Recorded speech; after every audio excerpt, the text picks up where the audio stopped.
আসসালামু আলাইকুম। আসসালামু রহমতুল্লাহ। কেশরহাট পৌরসভা নির্বাচনকে ঘিরে এখন তুমুল আলোচনা চলছে। এখানে জামায়াত মনোনীত মেয়র প্রার্থী মাওলানা FM ইসমাইল আলম আল হাসানি। আজকে পৌর উন্নয়ন, সুশাসন, নাগরিক সেবা বিভিন্ন বিষয় নিয়ে আজকে তার সাথে সাক্ষাৎকার করার জন্য আমরা এসেছি এবং আজকে আমরা জানার চেষ্টা করব, বোঝার চেষ্টা করব, জনগণের চাওয়া পাওয়ার কথাগুলো জানার চেষ্টা করব যে আগামী কেশরহাট পৌরসভায় নির্বাচিত মেয়র হলে তিনি জনগণের জন্য কি করতে চান এবং জনগণের জন্য তার কি কি করা উচিত বলে মনে করেন উনি। এগুলো নিয়ে আজকে আমরা তার সাথে কথা বলবো। কিছু প্রশ্ন তার সাথে শেয়ার করার চেষ্টা করব যে কেশরহাট পৌরসভা নির্বাচন যে হবে, মেয়র যদি আপনি হতে পারেন, তাহলে একজন মেয়র হিসেবে নির্বাচিত হলে আপনার প্রথম অগ্রাধিকার বা প্রথম পদক্ষেপ আপনি কি নেবেন বলে আপনি মনে করেন? আলহামদুলিল্লাহ, আসসালাতু আসসালামু আলা রাসূলিল্লাহ ওয়া আলা আলিহি ওয়াসাহবি আজমাইন।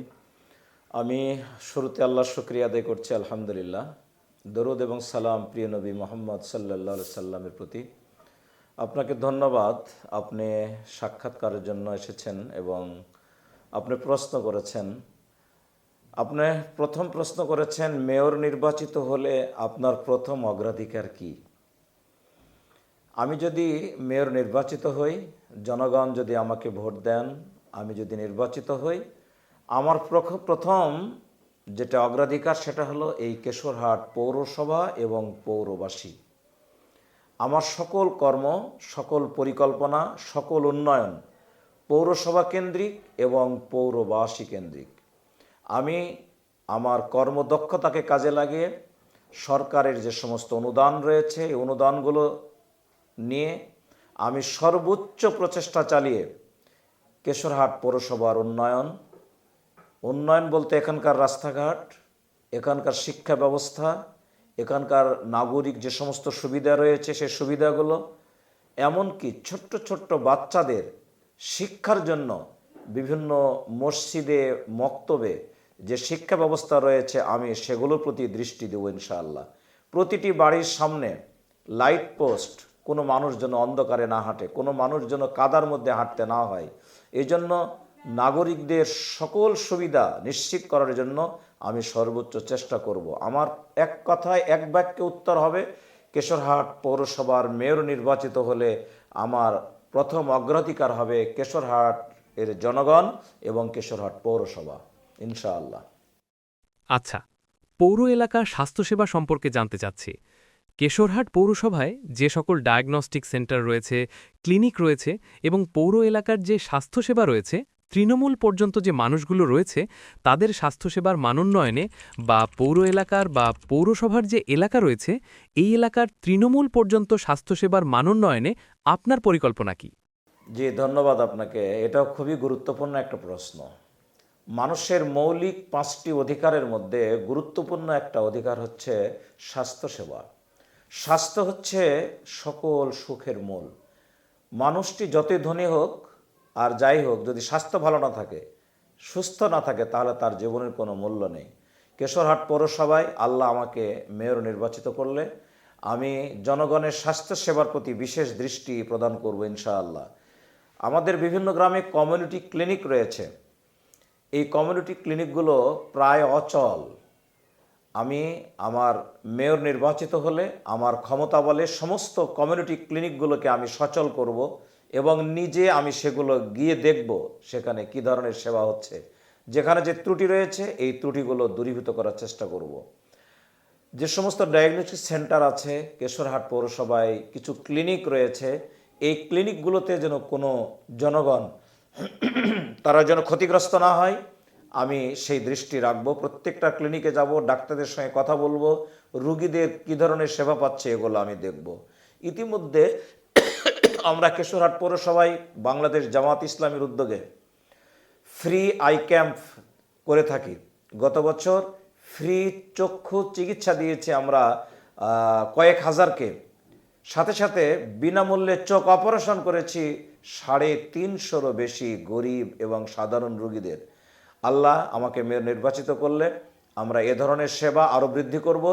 সাথে সাথে এই কেশরহাট এলাকা শুধু না, এলাকার এই অঞ্চলের জনগণের স্বাস্থ্যসেবার জন্য, যেহেতু কেশরহাট পৌরসভা এই এলাকার এক রাজধানী বললে চলে, সুতরাং এখানে আমরা সরকারের সহযোগিতা নিয়ে, যেমন মহানপুর উপজেলা হেলথ কমপ্লেক্স রয়েছে, মেডিকেল রয়েছে, সেখানকার ডাক্তারদের সহযোগিতা নিয়ে, এবং আমাদের অনেক ছেলে যারা মেডিকেলে স্টুডেন্ট রয়েছে, লেখাপড়া শেষ করেছে, তাদেরকে নিয়ে আমরা প্রতি মাসে একটি করে এখানে স্বাস্থ্যসেবার জন্য ফ্রি চিকিৎসা ক্যাম্প করে জনগণের স্বাস্থ্যসেবা নিশ্চিত করার জন্য চেষ্টা করব ইনশাআল্লাহ। আমরা সকলে অবগত রয়েছি যে এই যে বর্তমান তরুণ প্রজন্ম রয়েছে, তরুণ প্রজন্ম পড়াশোনা শেষ করার পরে তারা তাদের মনোপুত কর্মসংস্থান পায় না। এই যে কর্মসংস্থানের অভাবে তারা অনেক হতাশায় ভোগে এবং হতাশা তাদেরকে আত্মহত্যার দিকে নিয়ে চলে যায়, মাদকের দিকে নিয়ে চলে যায়। তো কেশরহাটের এই তরুণ প্রজন্মের জন্য কর্মসংস্থান এবং তাদের যে দক্ষতা উন্নয়নে আপনার পরিকল্পনা কি রয়েছে বা আপনার পরিকল্পনাটা কি? আমাদের ছেলেরা বর্তমান সময়ে লেখাপড়া শেখার পর শুধু চাকরি খুঁজে। আসলে চাকরিতে যে কতটুকু সুবিধা রয়েছে, আমার যেটা মনে হয়েছে, আমি অবশ্য একজন শিক্ষক, আমি এক ফাজিল মাদ্রাসার ভাইস প্রিন্সিপাল। আমার অনেক ছেলে ফাজেল কামেল তারা পাশ করেছে। আমার প্রতিষ্ঠানে ফাজিল পর্যন্ত, ডিগ্রি পর্যন্ত যে সমস্ত ছেলেদেরকে আমরা পেয়ে থাকি, তাদেরকে যে পরামর্শগুলো দিয়েছি, এরা অবশ্য অনেকে ইউনিভার্সিটির টিচার হয়েছে, অনেকে ব্যবসায়ী হয়েছে। আমার দৃষ্টিকোণ থেকে আমি যেটা বুঝতে পেরেছি, আমার পরিকল্পনা এই কেশরহাট পৌরসভায় মেয়র নির্বাচিত হলে আমার সীমিত এবং সক্ষমতার মধ্য থেকে আমার যুবকদেরকে নিয়ে আমি একটা বিশেষ পরিকল্পনা নিব। প্রথম পরিকল্পনা হবে আমার এই কেশরহাট পৌরসভার যে বাজার, এই বাজারটা উন্নয়ন। এই বাজারে যদি আমরা একটা পৌর মার্কেট করতে পারি, এই পৌর মার্কেটে কয়েক হাজার ছেলে ব্যবসা করতে পারবে। শুধু এই পৌরসভার ছেলে না, বাইরের ছেলেরাও সে কর্মসংস্থান খুঁজে পাবে। একটা ছেলে চাকরি করে, কিন্তু যদি ব্যবসা করে, ভালো একটা ব্যবসা প্রতিষ্ঠান তৈরি করতে পারলে ও ছেলে আরও 5 জনকে চাকরি দিতে পারবে। আমার মনে হয় যে কর্মসংস্থানের জন্য কেশরহাট পৌরসভা ব্যাপক পরিমাণে ব্যবস্থাপনা রয়েছে। এটা গেল তো ব্যবসা। সাথে সাথে আমাদের কৃষি এলাকা, এই কৃষি এলাকায় অনেক এখানে শিল্প প্রতিষ্ঠান রয়েছে, যেমন এই কোল্ড স্টোর রয়েছে, ময়দার মিল রয়েছে। আমরা যদি উদ্যোক্তা এবং ধনী মানুষদেরকে সঙ্গে নিয়ে এলাকায় একটা অটো রাইস মিল করতে পারি, এরকম ধরনের আরও 2-4টা প্রতিষ্ঠান যদি আমরা তৈরি করতে পারি, এখানে হাজার হাজার ছেলেদের কর্মসংস্থান তৈরি হবে। আমি দৃঢ়তার সঙ্গে আপনাদেরকে বলছি, আল্লাহ রাব্বুল আলামিন যদি মেয়র নির্বাচিত করেন, আমি এই কেশর পৌরসভার বেকার যুবকদের কর্মসংস্থানের জন্য সর্বোচ্চ চেষ্টা চালিয়ে যাব ইনশাআল্লাহ। আচ্ছা, আপনি তরুণ প্রজন্মের জন্য যেগুলো কথা বললেন, এছাড়াও নির্বাচিত হলে আপনি কি সব দলমতের মানুষের জন্য সমানভাবে কাজ করার বিষয়ে আপনার অঙ্গীকার কি? আপনি কি দল মত নির্বিশেষে সবাইকে নিয়ে কি আপনি এগিয়ে যেতে চান? চমৎকার কথা, খুবই সুন্দর একটা প্রশ্ন করেছেন। জনগণের মাঝে প্রশ্ন আসতেই পারে। আসলে আমি যখন মেয়র নির্বাচিত হব, তখন যারা আমাকে ভোট দিয়েছে, যারা ভোট দেয় নাই, এমনকি ছোট্ট শিশু, মায়ের পেটে যে শিশুটা এখনো জন্ম নেয় নাই, বের হয়ে আসে নাই, 2 মাস 3 মাস রয়েছে, আমি তাদেরও মেয়র। আমি সকল মানুষের মেয়র, দল মত নির্বিশেষে, জাতি ধর্ম বর্ণ নির্বিশেষে সকলের মেয়র। সুতরাং সকলের কল্যাণে, সকলের উন্নয়নে আমার সকল পরিকল্পনা হবে। এখানে আমাকে কে ভোট দিল, কে ভোট দিল না, এইটা বিচার্য বিষয় নয়। বিচার্য বিষয় হলো আমি কেশরহাট পৌরসভার মেয়র।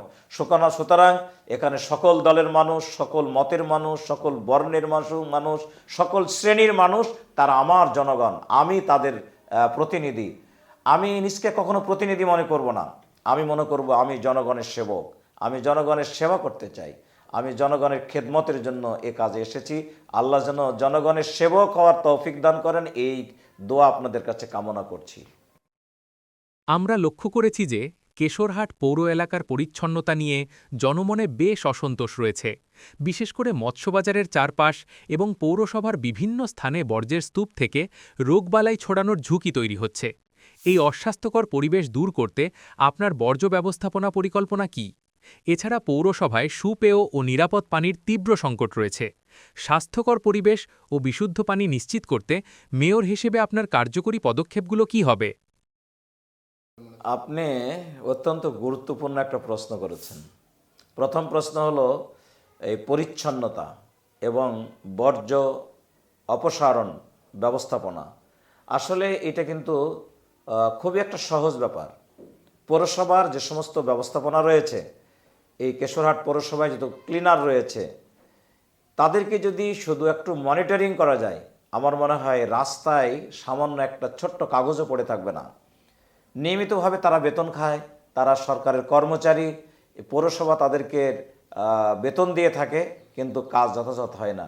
প্রকৃতপক্ষে তত্ত্বাবধানের অভাবের কারণে কাজগুলো হয় না। আমি মেয়র নির্বাচিত হলে তাদেরকে নিয়ে, তাদেরকে মনিটরিং করে তাদের এই কাজগুলো আমি তত্ত্বাবধান করব।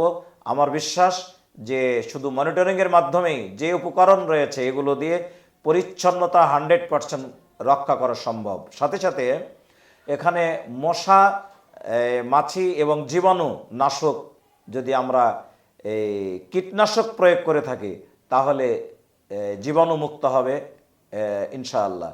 সাথে সাথে যে প্রশ্নটা আপনি করেছেন, পানি, বিশুদ্ধ পানির খুবই অভাব এই কেশর বাজারের জন্য। আমি এটা লক্ষ্য করেছি। ইতিপূর্বে আমরা এক সেমিনারে এখানকার যিনি প্রশাসক এসএলএন মহোদয়কে বলেছিলাম যে ম্যাম, আমাদের কেশরহাট পৌরসভায় এই কেশরহাট পৌরসভায় সবচেয়ে বড় সমস্যা হচ্ছে এখানকার জ্যাম এবং পানির অব্যবস্থাপনা। এই দুটা দূর করার দরকার। আল্লাহ যদি আমাকে মেয়র নির্বাচিত করেন, এই কেশরহাট পৌরসভায় রাস্তায় যে জ্যাম রয়েছে, এই জ্যামটা আমি দূরীভূত করার জন্য যে পরিকল্পনা নেওয়ার দরকার, জনগণের সুবিধার জন্য যেটা করার দরকার, আমি প্রশাসনকে সঙ্গে নিয়ে মানুষের উপকারের জন্য আমি সেটা করব ইনশাআল্লাহ। আর বিশুদ্ধ পানির জন্য খুব বেশি কিছু করার দরকার নেই। এখানে যদি বরেন্দ্রের সহযোগিতা নিয়ে একটা ডিপ টিউবওয়েল বাজারের উপর বোরিং করা হয়, তাহলে একটা ডিপ টিউবওয়েল অনেক কয়েক হাজার মানুষের বাড়িতে পানি পৌঁছাতে পারবে। সাথে সাথে পৌরসভার বিভিন্ন প্রান্তে যে সমস্ত ডিপ টিউবওয়েল রয়েছে, এই ডিপ টিউবওয়েলগুলো বরেন্দ্র প্রকল্পের সহযোগিতা নিলে প্রতিটি বাড়িতে বিশুদ্ধ পানি সরবরাহ করা সম্ভব ইনশাআল্লাহ। এটা কোনো কঠিন বিষয় না, খুব ইজিভাবে এটা করা যাবে ইনশাআল্লাহ। আমি করব ইনশাআল্লাহ। সবচেয়ে গুরুত্বপূর্ণ একটা বিষয় আপনি এখানে বলেছেন, এই পানি। আমি যদি মেয়র নির্বাচিত হই, খুব অল্প সময়ের মধ্যে আমি পানির সমস্যা দূর করব ইনশাআল্লাহ। আগামী পৌর নির্বাচনে দীর্ঘদিন ধরে যে তরুণ প্রজন্ম ভোট দিতে পারেনি, বিশেষ করে স্থানীয় ভোটগুলোতে তারা অংশগ্রহণ করতে পারেনি, সেই প্রথমবার ভোট দিতে যাওয়া তরুণ ভোটারদের উদ্দেশ্যে আপনার বিশেষ বার্তা কি? এবং কেশরহাট পৌরসভার সাধারণ ভোটার ও তরুণ প্রজন্মসহ সবার উদ্দেশ্যে আপনার মূল মেসেজ বা বার্তাটি কি?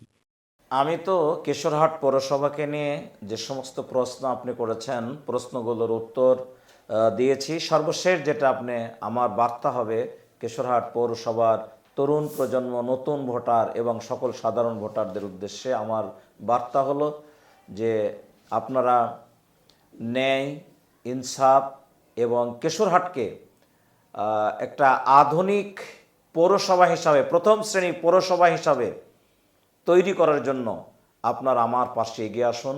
আপনারা আমাকে ভোট দিন। আপনাদের সকল অধিকার আমি নিশ্চিত করব ইনশাআল্লাহ। আমি একটা কথা অত্যন্ত দৃঢ়তার সঙ্গে বলতে পারি যে আমি মেয়র নির্বাচিত হলে জনগণের একটি পয়সাও আত্মসাৎ এবং নষ্ট হতে দেব না ইনশাআল্লাহ। এমনকি আমি সরকারের কাছ থেকে যে ভাতা পাবো, এই ভাতাটাও জনগণের জন্য আমি ব্যয় করব, গরিব দুঃখী মানুষের জন্য আমি ব্যয় করব ইনশাআল্লাহ। এখান থেকে কোনো অর্থ আমার খাওয়ার প্রয়োজন হবে না, কারণ আল্লাহ রাব্বুল আলামিন রিজিক আমাকে যতটুকু দিয়েছেন এতটুকুই আমার জন্য যথেষ্ট হবে ইনশাআল্লাহ। পৌরসভার যে সমস্ত অর্থ আসবে, সরকারি যে সমস্ত অর্থ আসবে, এই অর্থগুলো আমি জনগণের উদ্দেশ্যে, জনগণের জন্য, গরিব দুঃখী মানুষের জন্য ব্যয় করব। সাথে সাথে সরকারি সকল অর্থগুলো এই পৌরসভার উন্নয়নে কাজ করব। আমি সকল ভোটারদেরকে আহ্বান জানাচ্ছি, আপনারা আমাকে মেয়র নির্বাচিত করবেন। তরুণদেরকে আমি আহ্বান জানাবো, তোমরা যারা নতুন ভোটার হয়েছো, তোমরা আমাকে নির্বাচিত করলে তোমরা অবশ্যই একটা সৎ, ন্যায়পরায়ণ একটা সংগঠক পাবে, তোমরা একটা বন্ধু পাবে, যে বন্ধুর কাছে তোমাদের মনের সকল কথাগুলো খুলে বলতে পারবে। আমি তোমাদের সকল কথাগুলো শুনে তোমাদের প্রয়োজনীয় ব্যবস্থা গ্রহণ করার চেষ্টা করব ইনশাআল্লাহ। আমি তোমাদের ভাই হিসেবে থাকতে চাই, বন্ধু হিসেবে থাকতে চাই, আমি তোমাদের অভিভাবক হিসেবে থাকতে চাই, আমি তোমাদের আপন জন হিসেবে কাছে থাকতে চাই। সম্মানিত কেশরহাট পৌরবাসী, আমি আপনাদের কাছে এই আহ্বান জানাই, আসুন আপনারা আমাকে এই কেশরহাট পৌরসভা পৌর মেয়র নির্বাচনে ভোট দিয়ে জয়যুক্ত করবেন। আর এর মাধ্যমে কেশরহাটের জনগণের অধিকার নিশ্চিত করার কাজে আপনারা অংশগ্রহণ করবেন। আল্লাহ যেন সকলকে কবুল করেন, আল্লাহ যেন জনগণকে আমার পক্ষে আসার তৌফিক দান করেন, আমি যেন জনগণের সেবায় আত্মনিয়োগ করতে পারি। আল্লাহ কবুল করুক, আমিন। আসসালামু আলাইকুম ওয়া রাহমাতুল্লাহ।